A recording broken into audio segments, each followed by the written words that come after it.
خبر شامل کرتے ہیں سعودی عرب کے ساحلی شہر جدہ سے، جہاں پہ سعودی ہوریکا کے پلیٹ فارم سے منعقدہ انٹرنیشنل شیف مقابلوں میں پاکستانی شیف کا بڑا اعزاز، تیسری پوزیشن حاصل کر کے 2 میڈل جیت کر پاکستان کا نام روشن کر دیا۔ جدہ میں منعقدہ ہوریکا انٹرنیشنل شیف مقابلوں میں 20 سے زائد مختلف ممالک کے شیفز نے حصہ لیا، جبکہ پاکستان کی جانب سے واحد شیف ہینا شعیب منتخب ہوئیں، جنہوں نے 2 مختلف کیٹیگری کے مقابلوں میں گولا کباب اور پوریاں اور ہنٹر بیف سینڈوچ بنا کر تیسری پوزیشن حاصل کر کے کانسی کے 2 تمغے جیت کر پاکستان کا نام روشن کر دیا۔ واضح رہے کہ اس سے قبل بھی شیف ہونا شعیب نے سعودی فوڈ ایکس کوکنگ مقابلوں میں اپنی محنت اور لگن سے 2 تمغے جیت چکی ہیں۔ اس موقع پر شیف ہینا شعیب کا کہنا تھا کہ ان میڈل کو جیتنے کے لیے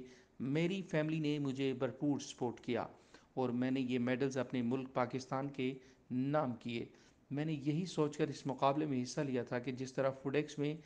2 تمغے جیت کر اپنے ملک کا نام روشن کیا، اس مقابلے میں بھی کامیابی حاصل کروں اور دیار غیر میں پاکستان کا نام روشن کروں۔ کوکنگ میرا شوق ہے، کوئی پروفیشنل ڈگری ہولڈر شیف نہیں ہوں، لیکن کوکنگ مقابلوں میں حصہ لینا میرا شوق ہے۔ میں اپنی محنت اور لگن سے عالمی کوکنگ مقابلوں میں لگاتار اپنی محنت اور لگن سے پاکستان کا نام